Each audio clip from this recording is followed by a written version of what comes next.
Right now, across dozens of countries, governments are locked into engineering projects so massive that their combined price tag exceeds $1 trillion. These aren't just big projects, they're transformational bets, mega transport corridors that reshape entire regions, energy infrastructure meant to power the next century, urban systems designed for populations that don't exist yet. And here's the strange part. Even when costs double, timelines collapse, and engineers start raising red flags, the funding keeps flowing. Not because everything's going to plan, but because stopping has become unthinkable. Welcome to Next Build. We explain how the world actually gets built and why it keeps going, even when it shouldn't. This is about systemic lock-in, how the world's largest engineering projects evolve from bold visions into commitments so deep that governments can't walk away, even when they should. This is why nations keep gambling on trillion-dollar infrastructure, and what happens when the bet doesn't pay off. First, let's be clear about what we mean by the trillion-dollar gamble. This isn't one project. It's a class of projects, ultra-large, multi-decade engineering efforts whose combined cost reaches into the trillions.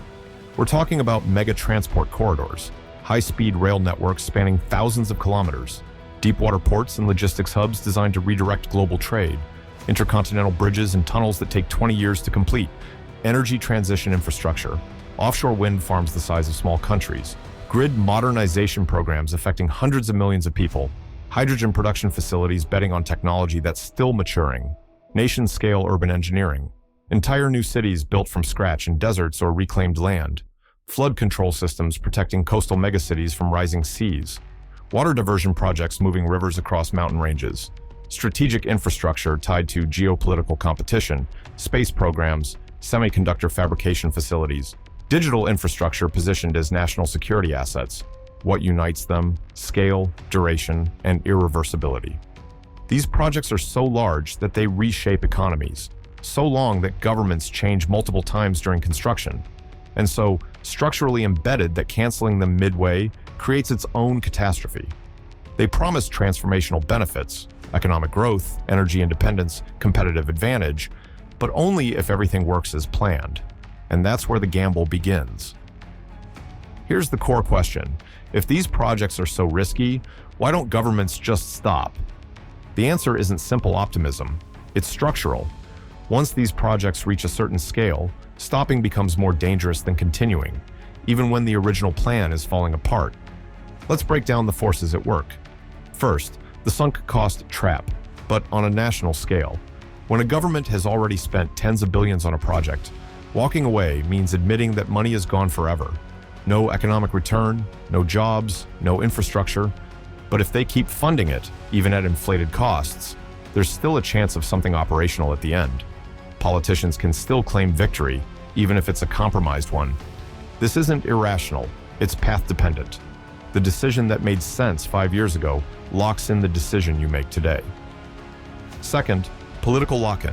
These projects become symbols, campaign promises, national pride, a leader's legacy. Canceling a mega project doesn't just kill infrastructure, it kills political careers. It hands ammunition to opposition parties. It signals weakness, incompetence, or surrender. So even when independent analysts recommend stopping, the political cost of doing so becomes prohibitive. The project survives not because it's working, but because no one can afford to be the one who killed it. Third, jobs and supply chains become dependent. A trillion-dollar project employs tens of thousands of workers, often in regions with few alternative industries. Entire supply chains emerge around it. Steel mills, concrete plants, specialized equipment manufacturers, all calibrated to feed this one project. Stopping doesn't just mean halting construction, it means mass layoffs, economic collapse in dependent regions, and cascading failures through contractor networks. Governments know this. So even when the project's economics fall apart, the employment argument keeps it alive. Continuation becomes a jobs program disguised as infrastructure. Fourth, geopolitical pressure. When rival nations are building at scale, stopping your own projects feels like surrendering competitive position. If China completes a new port network while you cancel yours, that's not just a lost investment, it's a strategic defeat. If Europe transitions to renewable grids while your energy infrastructure stalls, you're not just behind on engineering, you're behind on everything that infrastructure enables. At this scale, stopping can feel more dangerous than continuing. The fear isn't just wasted money, it's falling permanently behind. Now, let's talk about what actually happens when these projects meet the real world. Because there's what engineers design on paper, and then there's what happens when that design collides with geology, climate, economics, and politics. Costs rise non-linearly.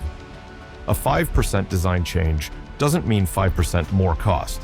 At this scale, small modifications cascade. Shifting a tunnel route by 2 kilometers might mean boring through different rock, which requires different equipment, different timelines, different expertise. That delays other components. Contractors renegotiate. Inflation compounds. What was budgeted at 50 billion becomes 80 billion. And because these projects span decades, they cross multiple economic cycles. A project started during low interest rates hits completion during high ones. Currency fluctuations hit imported materials. Commodity price shocks ripple through supply chains. Timelines stretch by decades. A high-speed rail line planned for 2025 opens in 2038. An energy grid meant to be operational by 2030 is still in testing by 2045. Why? Because real-world complexity always exceeds models. Unexpected geological conditions, environmental reviews that take years, legal challenges from affected communities, technology that seemed mature turning out to need more development, political transitions that slow approvals. Each delay creates new costs. Holding infrastructure in partial completion is expensive. Protecting half-built structures from weather, maintaining construction equipment, keeping expert teams on standby, yet funding continues, often automatically. Here's the insidious part. Many of these projects are structured so that funding flows without annual reapproval. Multi-year appropriations, international loan agreements with disbursement schedules, bond issuances already sold to investors, public-private partnerships with contractual funding obligations. By the time warning signs appear, the money is already committed. Stopping requires active intervention, which is politically harder than passive continuation. And this brings us to the phenomenon that defines trillion-dollar infrastructure. Projects become too big to cancel.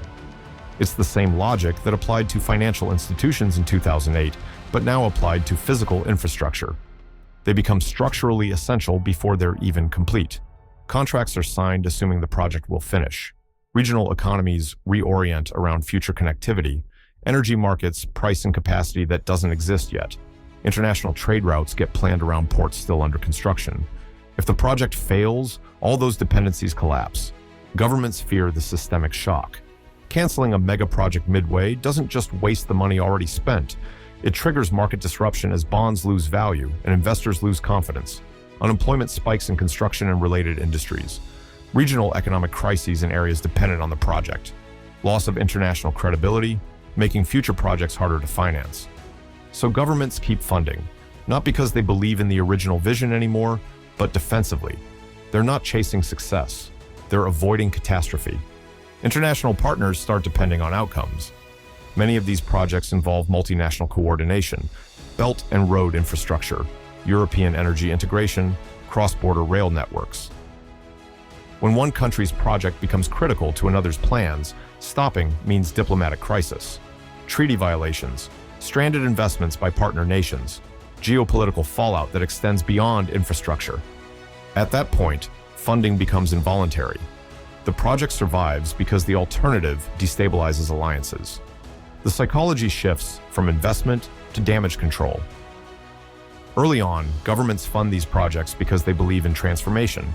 But somewhere along the timeline, often after the first major cost overrun or delay, the psychology changes. They're no longer funding a vision. They're funding to avoid admitting failure, to avoid the political cost of cancellation, to avoid being the administration that wasted $100 billion with nothing to show. The project becomes a hostage situation, and governments keep paying the ransom. So what happens if the promised benefits never arrive? Because that's the real risk here. Not that projects fail spectacularly and collapse, but that they limp to completion and underdeliver for decades. The infrastructure gets built, but doesn't transform anything. High-speed rail that's too expensive for most citizens to use regularly. ports that handle a fraction of projected cargo, energy grids that cost so much to build that electricity prices stay high for generations, new cities that remain partially empty. The engineering succeeds, the economics fail. Who absorbs the cost? Not the contractors. They're paid regardless. Not the politicians who launched it. They've often moved on. Not the engineers. They built what they were told to build. It's absorbed by taxpayers through decades of debt service on bonds that funded construction, ratepayers through higher utility costs to cover infrastructure that's overscaled, future governments who inherit commitments they didn't make and can't escape. How long do the consequences last? Infrastructure isn't like a bad stock trade you can exit. It's physical. It's there for 50 to 100 years. An overexpensive power grid locks in high energy costs for generations. An underutilized transport corridor still requires maintenance funding. Debt from megaprojects constrains national budgets for decades, limiting what else governments can invest in. The cost isn't just the money spent during construction. It's the opportunity cost of everything that money could have funded instead, and the ongoing burden of maintaining infrastructure that never delivered its promised returns. The biggest risk isn't dramatic failure.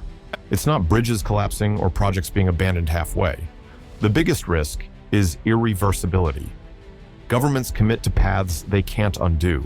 They build infrastructure optimized for futures that never materialize. They lock in decades of costs, chasing transformations that don't come. And by the time it's clear the gamble didn't pay off, it's far too late to get the money back.